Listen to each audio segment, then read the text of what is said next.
Hello hello मेरे प्यारे दोस्तों, हेलो मेरे विक्ट्री डायरेक्शन के 10th के वॉरियर। हो ना 10th के वॉरियर बनने के लिए तैयार और बन भी रखे हो ना, क्योंकि अब 10th की जो एनुअल एग्जामिनेशन है बिल्कुल अब नज़दीक है। और आपकी फरवरी का जो डेट है 17 फरवरी आईसीएसई वाले का, वो बिल्कुल अब नज़दीक आ चुका है। और सीबीएसई वाले का भी आ चुका है डेट्स, और स्टेट बोर्ड वाले का भी आ चुका है। ठीक है, तो सारे जितने भी जो 10th के मेरे वॉरियर हैं, जितने मेरे जो 10th के सेनानी हैं, वो अब लग जाइए अपने प्रिपरेशन को, रोकिए मत। अभी आपके प्रैक्टिस का दम बिल्कुल वो पिक मूवमेंट है, अब वो बिल्कुल दम लास्ट मूवमेंट है जिस पर आप आराम से अपनी प्रैक्टिस कंटिन्यू करिए। रुके गए तो आपकी दिक्कत होगी, आपकी प्रॉब्लम होगी, आपके बोर्ड में अच्छे मार्क्स नहीं आएंगे। इसलिए अपने आप को बिल्कुल रोकना नहीं है, रोकना है मना, और चलना है हमेशा रुक रुक कर नहीं, बल्कि अब दौड़ के चलने की टाइम है। ठीक ना, जितना वाल करना था आपने उतना मत कर लिया, अब थोड़ा सा स्पीड अपने आप को बढ़ाइए, प्रैक्टिस जितना कीजिए उतना मजा आने वाला है। तो जैसे आप लोग जानते हैं कि मैंने इसका फर्स्ट पार्ट बना दिया था, हम लोग सेकंड पार्ट में लेके आया हूँ क्वाड्रेटिक इक्वेशन का। सेकंड पार्ट जो हम सेकंड पार्ट में क्या क्या करेंगे मेरे प्यारे दोस्तों, ध्यान से देखिएगा। ठीक ना, चले आओ देखो सेकंड पार्ट में जो आज का हमारा गोल रहेगा, तो जैसे क्वेश्चन नंबर जो हमारा फर्स्ट है, देखो किस प्रकार का दिया हुआ है। ऐसा क्वेश्चन रहेगा कि आपको इक्वेशन दे दिया रहेगा कोई भी एक इक्वेशन दे दिया रहेगा, ठीक है, उसके रिगार्डिंग आपको ऐसे क्वेश्चंस को पूछेंगे। तो सबसे पहले जो इक्वेशन दिया गया है उसको क्या करें आप उसको उतार लें और उसको सोल्व करें। जो इक्वेशन दिया गया ना उसको क्या करें, सोल्व करें। तो मैंने क्या किया, इक्वेशन जो दिया गया है ना 8x - 14x + 3, मैंने उतार लिया उसको। अब पता है क्या करना है इसे, अब इस रूल को आप ध्यान से सुनिएगा। फैक्टराइजेशन करना है, यानी कि गुणनखंड करना है, जिसको हिंदी में बोलते हैं। क्या करना है, फैक्टराइजेशन, इसको हिंदी में बोलते हैं गुणनखंड। तो आपने पढ़ा ही होगा, क्लास 8 में ही पढ़ा होगा, क्लास 9 में पढ़ा होगा। तो आओ उसी चीज को दोबारा समझते हैं कि होता क्या है, कैसे करते हैं। तो पहला स्टेप इसमें क्या है, ज्यादा फास्ट तो नहीं है ना, समझ में आ रही है ना। फर्स्ट स्टेप क्या है, ध्यान दीजिएगा। जो भी एक्स स्क्वायर का वेरिएबल नंबर है, एक्स स्क्वायर के जो कोफिशिएंट, कौन सा नंबर, कोफिशिएंट बोलो तो एक्स स्क्वायर का जो आगे जो नंबर है उससे सबसे जो लास्ट वाला नंबर है बोलो तो कांस्टेंट, यानी कि इसको ए बी और सी मान लो। ठीक ना, ए और बी और सी है, ये ए हो गया, ये बी हो गया, सी हो गया। तो ए और बी और सी है, तो जिसमें से आप ए वाले ए स्क्वायर मतलब बोलो तो ए के आगे जो नंबर है ना उसको सी से क्या करो, मल्टीप्लाई। पहला स्टेप ये है। तो क्या करेंगे, 8 × 3 इक्वल टू क्या आ जाएगा, 24। आ रही बात समझ में ना। फर्स्ट स्टेप एक्स स्क्वायर के जो आगे नंबर रहेगा वो लास्ट वाले नंबर से बोलो तो सी से क्या करेंगे, मल्टीप्लाई करेंगे, तो आ गया हमारे पास 24। देन सेकेंड स्टेप में आपको पता है क्या करना है, सेकेंड स्टेप में आपको ये जो सिंबल है ना इसको देखना है। लास्ट वाले जो नंबर है, मैंने बोलो तो सी, जो सी कोफिशिएंट है हमारे पास, सी मैंने डिनोट किया है ए बी सी। हमारे पास 3 कोफिशिएंट है, ए बी और सी। जो सी कोफिशिएंट है मेरे प्यारे दोस्त, उसकी सिंबल को देखेंगे, क्योंकि हर नंबर्स की जो सिंबल उसके आगे रहता है तो प्लस है। तो ऐसे दो नंबर, इसी दो नंबर क्या करना है, 24 को मुझे दो नंबर में फॉर्म करना है कि जो ऐड करने से क्या आ जाए, 14 आ जाए, और उसी नंबर को मल्टीप्लाई करो तो क्या आ जाए, 24। उसी नंबर को मल्टीप्लाई करो तो 24 आ जाए। सेम नंबर होना चाहिए, उसी को ऐड करो तो 14 आ जाए। क्या ये माइनस में आना चाहिए, ध्यान दो, क्योंकि माइनस है ना, इसीलिए। समझ रहे हो ना, कुछ ज्यादा फ्लो तो ज्यादा फास्ट नहीं आ रही है ना, जहां दिक्कत होगा बोलिएगा। ठीक है, देखो तो क्या है, तो हम करेंगे -12x - 2x। आ गया ना, 12 2 जा क्या होता है मेरे प्यारे दोस्त, 24, और 12 और 2 ऐड करेंगे तो आ गया 14। तो हमारे पास दो नंबर ही आ चुके हैं, 14x। समझ में आया कैसे आया। तो सबसे पहला स्टेप है कि आपका जो एक्स स्क्वायर का आगे वाला नंबर रहेगा, बोलो जो एक्स स्क्वायर का जो कोफिशिएंट रहेगा, वो कोफिशिएंट नंबर से आप लास्ट वाले नंबर को मल्टीप्लाई करोगे, और जो मल्टीप्लाई करके नंबर आएगा उसी नंबर को दो नंबर में आपको क्या करना है, फैक्टर करना है, तोड़ना है। दो नंबर में आपको तोड़कर लास्ट वाले नंबर सिंबल है उसकी रिगार्डिंग देखना है कि प्लस या माइनस, और कौन से ये। अब जो बी नंबर है ना, बी बोले तो बी जो है हमारे पास, बी के रिगार्डिंग वो नंबर आना चाहिए। इसको मल्टीप्लाई करके और इसको ऐड करके इतना नंबर आना चाहिए। समझ में आ गया? 14 आना चाहिए ऐड करके और मल्टीप्लाई करके 24।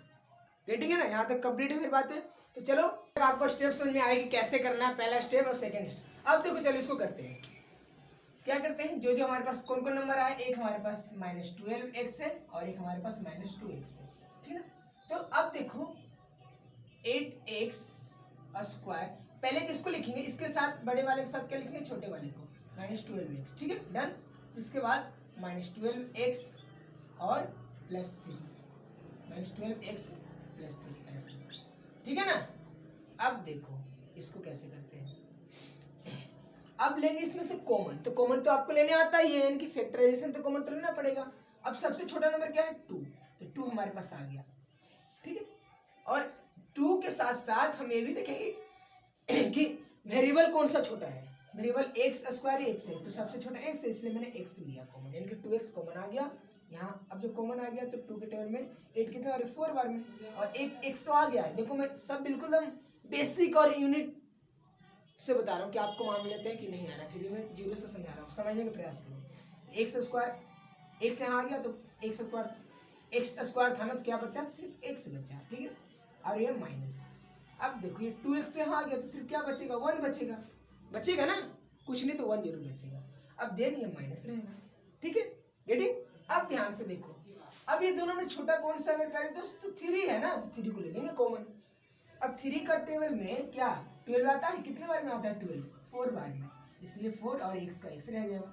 और देखो ये अब यहाँ सिंबल यहाँ प्लस नहीं होगा, क्योंकि ये प्लस कॉमन ले रहे हैं, तो प्लस माइनस ये माइनस हो जाएगी, यही आपको ध्यान रखना है, ठीक है, प्लस माइनस माइनस। तो 3 के टेबल में 3 कितने बार में, 1 बार में। अगर ये दोनों साइड, ये जो 2 है ना, आपको कॉमन मिल जाएगा, बिल्कुल इक्वल मिल जाएगा, तो मानो कि आपका फैक्टराइजेशन है, यानी कि गुणनखंड जो अपना रहे हो बिल्कुल सही जा रहा है। अगर ये कॉमन नहीं मिल रहा है, जिसको आप कॉमन ले रहे हो, तो बिल्कुल समझो कि गलत है, कहीं ना कहीं आपको दिक्कत करेगी, ठीक। आगे देखो, तो अब क्या, अब जब 2 ये कॉमन मिल गया, तो उसके बदले में हम लिख लेते हैं 4x - 1, और ये क्या हमारे पास है, अब जो बाहर क्या बचा हुआ है, 2x - 3, क्या बचा हुआ है, 2x - 3, ठीक है, डन।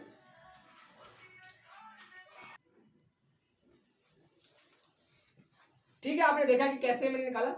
अब देखो आगे, अब इसको क्या करते हैं, अब दोनों के इक्वल में क्या है, 0 है ना, इसके भी इक्वल, सबके इक्वल में 0 है, डन।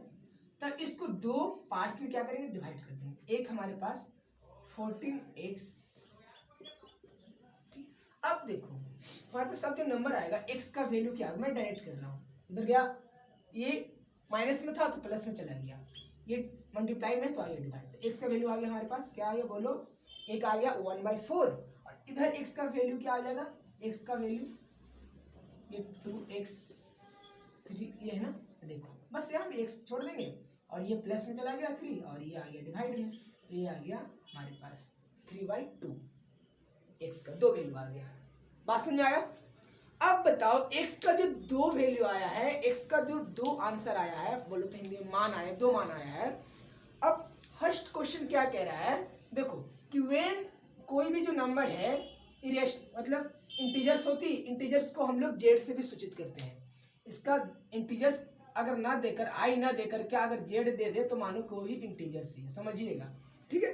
तो क्या इंटीजर्स है, और इंटीजर्स किसे जानते हो, तो आप जानते हो ना, 0 से लेकर जो भी जो नंबर रहती है, 0 से लेकर जितनी जो 1 2 3 जो भी नंबर रहती है, इधर प्लस में और एक इधर माइनस में, मतलब इंटीजर्स का मतलब माइनस लगा रहना चाहिए, सिर्फ सिंपल नंबर, तो वो इंटीजर्स होगी। बट जैसी रेशनल नंबर की बात आती है, तो रेशनल नंबर में क्या P/Q के फॉर्मेट में ही रहना चाहिए, तो P/Q के फॉर्मेट में आया आंसर हमारा, ये तो इंटीजर्स है नहीं, तो इंटीजर्स क्या हो जाएगी, नहीं हो जाएगी हमारे पास, ये इंटीजर्स ना है, तो इसका आंसर आ गया नो, इंटीजर्स नहीं है।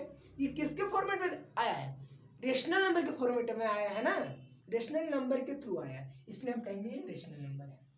बात समझ में आया, ये ऐसा अगर दिया रहेगा तो मानो कि सही है, इसलिए एमसीक्यू में अगर ऐसे क्वेश्चन आए तो गलत मत करना, कर लोगे ना सही, आई बात समझ में। अब चलते हैं नेक्स्ट क्वेश्चन की ओर।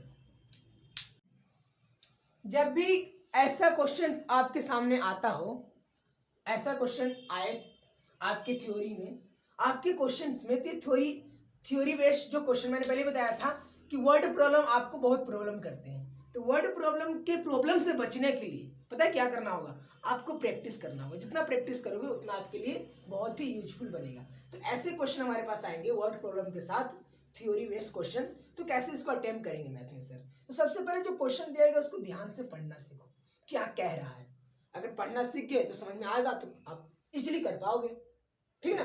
देखो क्या कह रहा है कि the speed of an ordinary train, एक हमारे पास ऑर्डिनरी ट्रेन है जिसकी स्पीड क्या है। मेरे देखो सब कह रहे, सारा कुछ क्वेश्चन में लिखा रहता है। क्वेश्चन को आप ध्यान से एकदम बिल्कुल एकदम ध्यान से पढ़ा करो केयरफुली। एक ऑर्डिनरी हमारे पास ट्रेन है जिसकी ऑर्डिनरी ट्रेन को एक्स मान लिया गया, मतलब उसकी स्पीड है। ऑर्डिनरी ट्रेन की जो स्पीड क्या है मेरे प्यारे दोस्त, x किलोमीटर प्रति आवर से। देन डेट एन एक्सप्रेस, और एक एक्सप्रेस ट्रेन है उसकी स्पीड क्या है बोलो, x+25 किलोमीटर प्रति आवर से। ऑर्डिनरी ट्रेन की स्पीड हमारे पास देखो, ऑर्डिनरी ट्रेन की जो स्पीड है, मैंने यहाँ एक ऑर्डिनरी ले लिया, एक ले लिया है एक्सप्रेस ट्रेन। एक ऑर्डिनरी ट्रेन और एक एक्सप्रेस ट्रेन। जो हमारी ऑर्डिनरी ट्रेन की जो स्पीड है वो कितना दे रखा है, x किलोमीटर प्रति आवर। देन जो एक्सप्रेस ट्रेन की स्पीड है मेरे प्यारे दोस्त, वो कितना है, x+25 किलोमीटर प्रति आवर। बात आ रही समझ में ना। जो पहले दिया हो उसको क्या करें आप, बिल्कुल सिस्टमेटिक वे से अलग छाट कर लिखते हैं, जिससे जितना डाटा आप छाट के लिख दोगे ना तो आपके लिए सॉल्व करने में बहुत आसान है, जैसे मैंने किया है, ठीक है। अब डिस्टेंस देख लेते हैं और क्या क्या पूछ रहा हूँ, क्या कहने वाला है। ये क्वेश्चन दिया हुआ था। फर्स्ट क्वेश्चन हमारा कह क्या रहा है उसको करें, समझ में आ गया क्वेश्चन क्या कह रहा है, चीजें समझ में आ रही है ना। अब देखो पहला क्वेश्चन क्या कह रहा है, हिंदी में बोलो तो वही है, ऑर्डिनरी एक ट्रेन होगी जिसका जो स्पीड है, गति है, कितना दिया गया, मतलब कितना चाल से वो चल रहा है, उसकी स्पीड क्या है, तो x किलोमीटर प्रति आवर से। और जिसकी एक है एक्सप्रेस ट्रेन जिसकी स्पीड क्या है, x+25 किलोमीटर प्रति आवर से। समझ में तो आ ही रहा है ना, कोई दिक्कत नहीं है। अब देखो सॉल्व करते हैं। फर्स्ट क्वेश्चन क्या करें, find the time taken by the each train to cover. अब जो दोनों ट्रेन जो है ना, ऑर्डिनरी और एक्सप्रेस ट्रेन, ऑर्डिनरी ट्रेन और एक्सप्रेस ट्रेन, मान लो एक बिहार का ट्रेन है, एक राजस्थान का ट्रेन है, ठीक ना। तो दोनों अलग अलग ट्रेन है, अब दोनों की रूट भी अलग अलग है, राजस्थान इधर जाएगी और बिहार इधर जाएगी। तो दोनों की जो ट्रेनें हैं वो स्पीड तो दोनों की अलग अलग रहेगी ना, रहेगी ना, डिफरेंस रहेगी। और उसके साथ में अब पूछ रहा है कि दोनों जो डिस्टेंस कवर कर रहा है वो 300 ही कवर कर रहा है। मान लो बिहार में 300 किलोमीटर तक जा रहा है, तो राजस्थान में भी वो 300 किलोमीटर तक ही कवर कर रहा है चीजों को। आ रही बात समझ में, ठीक है। चलो देखो तो क्या करेंगे, डिस्टेंस क्या है, इसका भी 300 किलोमीटर और एक्सप्रेस ट्रेन का भी 300 किलोमीटर। गेटिंग है ना, आ रही बात समझ में। ये बा हमारे बिहार, आई है राजस्थान, समझ रहे हो। तो दोनों की बिल्कुल एक ऐसा आंकड़ा है, इस प्रकार आप समझ सकते हो। देखो अब जब भी टाइम की बात आए, क्या कह रहा है कि टेकन टाइम, क्या निकालना है मेरे प्यारे बच्चों, टाइम निकालना है। तो जब भी टाइम की बात आए तो आपने टाइम का फॉर्मूला पढ़ा ही है। अब आपका टाइम भी आ रहा है ना, अपना टाइम आएगा तो अपना टाइम आ रहा है, इसलिए ध्यान से फोकस होकर एकदम लग जाओ एकदम अच्छी तरह, ठीक है। इधर उधर मत हिलना डुलना, ध्यान से फोकस से पढ़ो, ठीक है। देखो तो टाइम का क्या था फॉर्मूला, T=D/S, यानी कि डिस्टेंस अपॉन स्पीड, यही तो होता है ना टाइम को। और चलो तो निकालते हैं जल्दी से, फटाक से करें सोल्व। चलो देखो डिस्टेंस अपॉन टाइम, तो डिस्टेंस कितना है 300, स्पीड कितना है x, तो आपका आ गया x, यही आपका आ गया, ठीक है। ये आपके पास आ गया, इस फॉर्मेट आप लिख सकते हो। देन अगर इसको मैं बताऊं तो ये क्या हमारे पास है, इसका है ये भी हमारे पास D/S हो जाएगा, यानी डिस्टेंस अपॉन स्पीड, टाइम निकालने के लिए। क्या है डिस्टेंस, सॉरी 300 है ना। और देखो ये स्पीड क्या है, x+25 किलोमीटर, ठीक है। ये हमारे पास है स्पीड। डन, आ रही मेरी बातें समझ में ना, यहाँ तो कोई दिक्कत तो नहीं है, आ रहा समझ में। तो ऐसे इसकी स्पीड अलग है ऐसे, ठीक है। अब आगे देखो, तो देखा आपने कैसे आया, इसका टाइम और इसका टाइम कितना टाइम टेकन कर रहा है। तो हमने फर्स्ट क्वेश्चन को कर लिया सॉल्व। अब देखते हैं सेकंड क्वेश्चन को करते हैं। ठीक है, क्या कह रहा है, if the ordinary train taken 2 hours, 2 hours तो ले रही है time, then the express train calculate speed of the express train. मतलब आप एक्सप्रेस ट्रेन का एक्सप्रेस करें और एक्सप्रेस ट्रेन का आप क्या करें, स्पीड निकालें। किसका पूछ रहा है स्पीड, एक्सप्रेस ट्रेन का। ठीक है, किस ट्रेन का, तो बिहार वाले ट्रेन का स्पीड पूछ रहा है, क्योंकि बिहार वाले ज़्यादा जल्दी से भाग जाते हैं क्या, या राजस्थान वाले भाग जाते हैं, पूछना चाहिए अपने दोस्तों से। ठीक है, चलो मैं आगे बता रहा हूँ, ध्यान से देखो। तो देखो अभी हमने क्या निकाला, दोनों ट्रेन की टाइम टेकन निकाल लिया। और सेकंड क्वेश्चन क्या बोल रहा है उसको भी ध्यान से समझिएगा। सबसे पहले क्या कह रहा है कि if the ordinary train taking 2 hours more than express train, express train से 2 घंटा जो है ना क्या लेती है, ज्यादा टाइम लेती है। किससे, एक्सप्रेस ट्रेन से। कौन, ऑर्डिनरी ट्रेन। कौन थी ऑर्डिनरी ट्रेन बताओ, ये थी ना, ये थी ऑर्डिनरी ट्रेन और ये थी एक्सप्रेस ट्रेन। बात समझ में आ रहा है ना, कोई दिक्कत तो नहीं यहाँ तक। तो आप ऑब्वियसली जान रहे हो कि जिस ट्रेन अगर 2 घंटा वो ज्यादा टाइम ले रही है किससे, एक्सप्रेस ट्रेन से, तो सिंपल सी बात है ना कि ऑर्डिनरी ट्रेन का जो टाइम टेकन क्या है वो बड़ा है। किससे, एक्सप्रेस ट्रेन से। बोलो तो एक्सप्रेस ट्रेन से। ठीक है, जो टाइम टेकन क्या है वो बड़ा है, किससे, एक्सप्रेस ट्रेन से। तो एक्सप्रेस ट्रेन का टाइम टेकन क्या है, बड़ा हो गया। बात समझ में आ रहा है ना, वो ज्यादा टाइम ले रहा है ना, अब इसको ज्यादा वेट करा रहा है। अब मान लो कोई राजस्थान का लड़का है और कोई बिहार का लड़का है, तो जो राजस्थान का लड़का है मेरे दोस्त, कोई राजस्थानी दोस्त है, एक बिहारी दोस्त है, तो दोनों की जो दोस्ती है, अब उसको आने में 2 घंटा तो और वेट करना पड़ेगा, क्योंकि 2 घंटा उसकी ट्रेन और लेट है, बोल तो और टाइम ले रहा है वो वहां तक पहुंचने में। समझ में आ रहा है ना, तो ऐसे ही है। तो जैसे मैंने बताया कि हम लोग ने क्या टाइम टेकन निकाल लिया, तो करेंगे क्या, देखो अब हमारे पास 2 ट्रेन है, एक ऑर्डिनरी और एक एक्सप्रेस ट्रेन। तो ऑर्डिनरी ट्रेन में से माइनस करेंगे एक्सप्रेस ट्रेन की स्पीड को। समझ में आ रहा है ना, जो हमारे पास स्पीड मतलब जो टाइम टेकन आ चुका है, जो टाइम आ चुका है ना, दोनों के माइनस करेंगे। फिर से सुनिए मेरी बात को, ध्यान से सुनिए। मैंने क्या बोला कि जो ऑर्डिनरी ट्रेन के टाइम है उससे एक्सप्रेस ट्रेन वाले जो टाइम क्या करेंगे, माइनस करेंगे। ठीक है, चलो देखो मैंने लिख रखा है, क्या लिखा है कि ट्रेन ये क्या, ऑर्डिनरी माइनस एक्सप्रेस ट्रेन, और इसकल टू कितने आवर्स ले रही ज्यादा, 2 आवर्स, इसलिए मैंने लिखा है 2। ठीक है, अब चलो इसको रखकर इक्वेशन को हम सोल्व करते हैं। देखो कैसे करते हैं, ध्यान से देखिएगा कैसे मैं कर रहा हूँ, जहां दिक्कत होगा बोलना मुझे। ठीक है, जैसे स्टेप बाय स्टेप मैं कर रहा हूँ मेरे प्यारे दोस्त, वैसे आपको भी करना ही है। देखो तो क्या, ऑर्डिनरी ट्रेन हमारे पास ये है,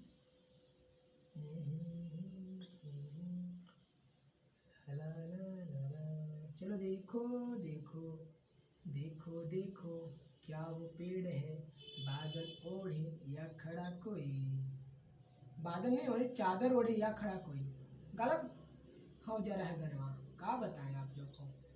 देखो ऐसे, ठीक है। अब इसी इक्वेशन को क्या करेंगे हम लोग, सोल्व करेंगे। ऐसे इक्वेशन आपने सोल्व किया ही होगा, नहीं किया चलो अभी सीख लो, ध्यान से अच्छी तरह सीखो। ठीक है, देखो जल्दी से मेरे प्यारे दोस्तों, जल्दी आ जाओ। चलो देखो क्या करेंगे हम, ये माइनस है, सॉरी माइनस है ना, हाँ बिल्कुल नहीं है, ध्यान समझिए।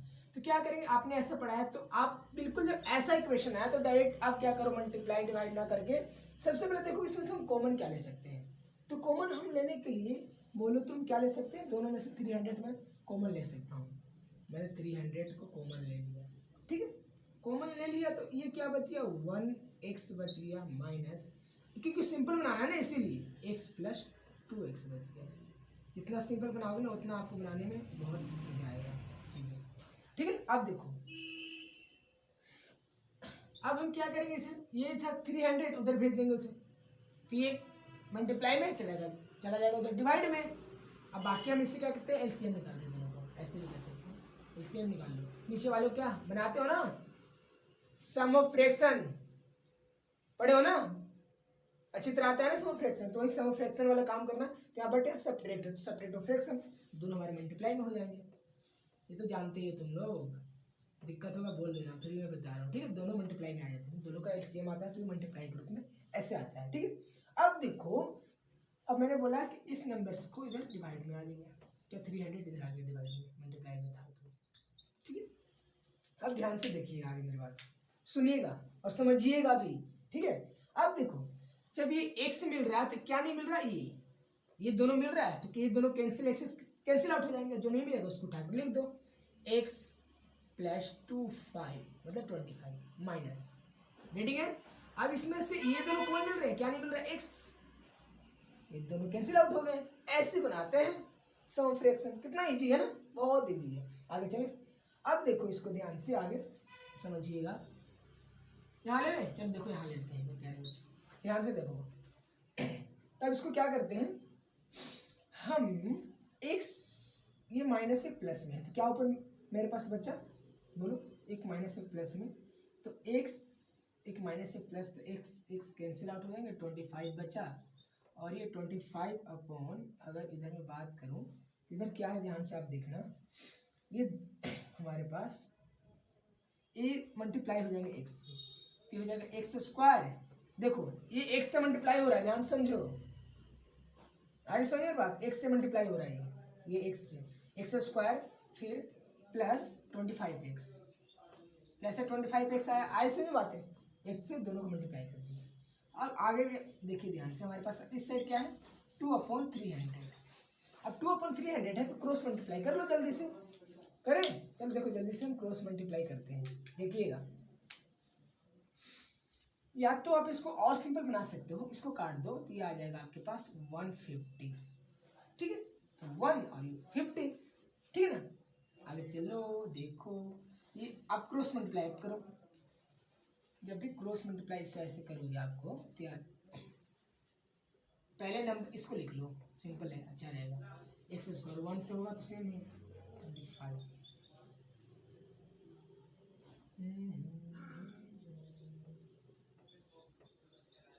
ठीक है।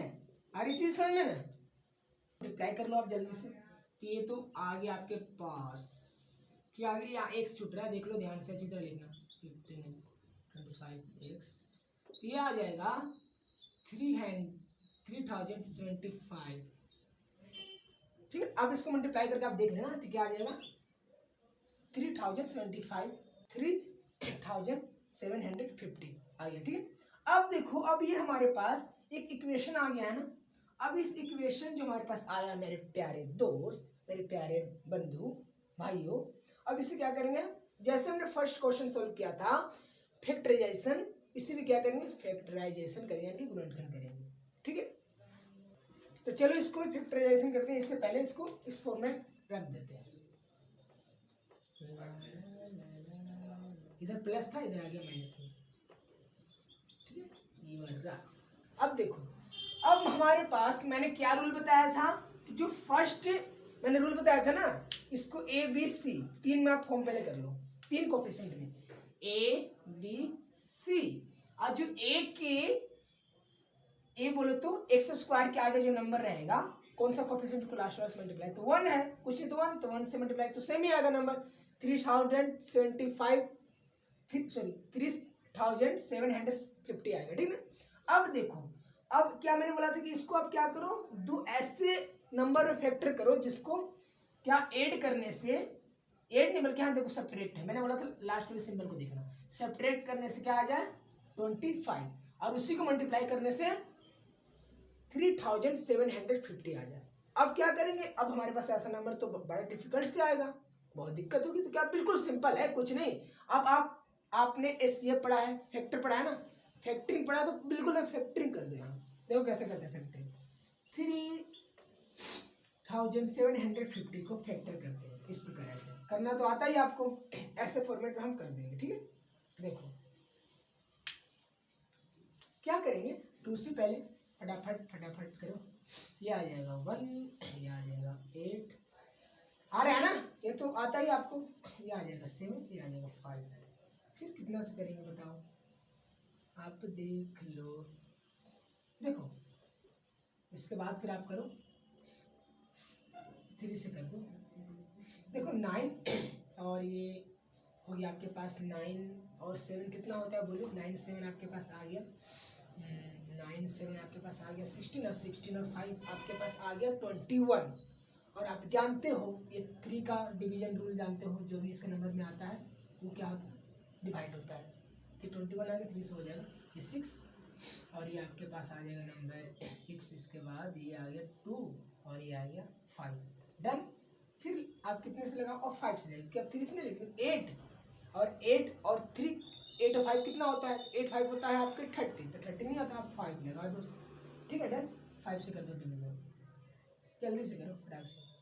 तो आपके पास आ गया 1, ये आपके पास आ गया 2, ये आपके पास आ गया 5। डन। आ रही समझ में। फिर ये 5 से कर दो तो ये आपका आ जाएगा 25। फिर 5 से लगेगा, फिर आप कर दो क्या कर दो 5। ये आपके पास देखो ऐसे हमारे पास फैक्टर आ चुके हैं। अब देखो कि हमारे पास दो डिफरेंस नंबर कौन से हैं। एक हमारे पास मतलब दो तो सेम ही है, 5 5 और 5 5 सेम है। तो एक को करो 2 से मल्टीप्लाई, एक के करो 3 से मल्टीप्लाई। ठीक है। तो जब 2 से करेंगे 5 हमें 25 आ गया, 25 इंटू 2 आ गया 50 हमारा, और एक को करेंगे 25 इंटू 3 आ गया 75। अब चलो दोनों को सेपरेट करके देख लेते हैं क्या 25 आता है। बिल्कुल 75 में से हम 50 को सेपरेट करेंगे तो आएगा हमारे पास 25 ही आएगा, और जब इसी को मल्टीप्लाई करेंगे तो हमारे पास क्या आएगा 3750 आने वाला है। बात समझ में आ गया। तो हमारे पास दो नंबर निकल कर आ चुके हैं फैक्टराइजेशन करके, जो मैंने किया। अरे बात समझ में क्या मैंने किया, फैक्टराइजेशन जो हमने किया है सेव किया, हमारे पास दो नंबर आया, एक 50 आया और एक आया 75। ठीक है। अब दोनों नंबर को हम ऐसे जैसे मैंने जस्ट भी बताया ना फैक्टराइजेशन गुणनखंड जो मैंने आपको इक्वेशन मैंने सॉल्व करके बताया, वैसे इसको भी सॉल्व करेंगे। ठीक है। चलो जल्दी से देखो कैसे सॉल्व करें इसको। इस प्रकार ऐसे फटाफट एक्स स्क्वायर प्लस, अब देखो जहां आप यहाँ नंबर पुट करोगे ना तो ध्यान देना में आना चाहिए। तो क्या बड़ा वाला लिखेंगे हम, पहले क्या लिखेंगे बोलो 75x और इधर माइनस 50x। ठीक ना, 75 और 50 ये तो आएगा हमारा आंसर अभी हमने जो सॉल्व किया। ठीक ना, इसको सब्ट्रैक्ट करें तो 25 आ गया हमारे पास। अब देखो माइनस 3750 इसका गेटिंग है। अब देखो इसको लेंगे कॉमन, कॉमन ले तो कॉमन तो लेने आता ही आपको, जल्दी से ले लो कॉमन। इसमें से छोटा क्या है x, x मैंने कॉमन ले लिया क्योंकि दोनों तरफ मिलना चाहिए वही नंबर, इधर तो नंबर नहीं मिल रहा है, इधर नंबर है इसीलिए पहले x कॉमन ले लिया। तो आ गया x, 2 आ गया तो 2 था तो 1 आ गया यहाँ। अब से इधर x आ गया तो क्या बचा 75 बचा, है ना मेरे प्यारे दोस्त। अरे समझ में। अब माइनस, अब क्या इधर बचा माइनस, ध्यान से देखो माइनस बचा, दिखाई दे रहा है ना, कोई दिक्कत तो नहीं है ना, दिख रहा है। देखो क्या बचा माइनस। अब इसमें से दोनों नंबर में से दोनों नंबर है तो 50 और इसमें से क्या 50 छोटा है 50 को ले लेंगे कॉमन और 50 कॉमन ले लेते बचा x। और ये देखो जैसे मैंने बताया था कि माइनस और प्लस था तो हुआ माइनस, बट ये माइनस माइनस है तो माइनस माइनस क्या हो जाएगा प्लस हो जाएगा। ठीक है, समझ रहे हो ना। और 50 को जब मैं डिवाइड करूंगा ये 3750 में तो आ जाएगा हमारे पास 75 ही आ जाएगा, समझ रहे हो। इसका 0 आ गया। दोनों हमारे पास कॉमन, अगर ये दोनों वाली साइड अगर बिल्कुल मैच कर रही है कॉमन आ रही है तो हमारा बिल्कुल फैक्टराइजेशन क्या है सही जा रहा है, कोई दिक्कत तो नहीं यहाँ तक समझ में आ रही है। अब चलो इसको आप लोग क्या करना होमवर्क बना के लाना दो अलग अलग टर्म्स में, बट मैं x का वैल्यू निकाल देता हूँ, आपको होमवर्क करके लाना है। क्या निकालना है आपको, स्पीड बोलो, कैलकुलेट करना है किसका स्पीड करना है, एक्सप्रेस ट्रेन का करना है, कर लोगे ना। चलो देखो 2 के बदले में 1 लिख लो, x प्लस 75 इक्वल टू 0 और बनिए मेरे हीरो। अब आगे देखिए ना जल्दी, x माइनस 50 ये भी आ गया आपका 0, ऐसे। अब दोनों को कर लो, x का वैल्यू निकाल लो, ये तो इजी कर ही लोगे आप लोग। x का वैल्यू निकाल लो, ये आ गया आपके पास, एक आ गया माइनस 75 और एक आ गया आपके पास 50। अब ये इसी में से आप x का जो वैल्यू है पॉजिटिव वाला, नेगेटिव नहीं, पॉजिटिव वाला वैल्यू ही रखकर आप क्या करो यहाँ x का वैल्यू रखो, देन पॉजिटिव वाला वैल्यू रखकर आप क्या करो, क्या करना है आपको बोलो, आपको टाइम टेकन मिल जाएगा किसका एक्सप्रेस ट्रेन का। इतना तो कर सकते हो ना, इतना करके लाना, ये आपका होमवर्क है। डन, कोई दिक्कत नहीं ना, कर लोगे ना। या तो जो आपके पास नंबर्स आया था ना उसमें आप रख लो, इसके बाद सब्ट्रैक्ट कर देना तो आपके पास आ जाएगा, बिल्कुल इजीली आ जाएगा, हो जाएगा ना, कोई दिक्कत नहीं ना। चलो तो आगे करते हैं अगले क्वेश्चन और भी।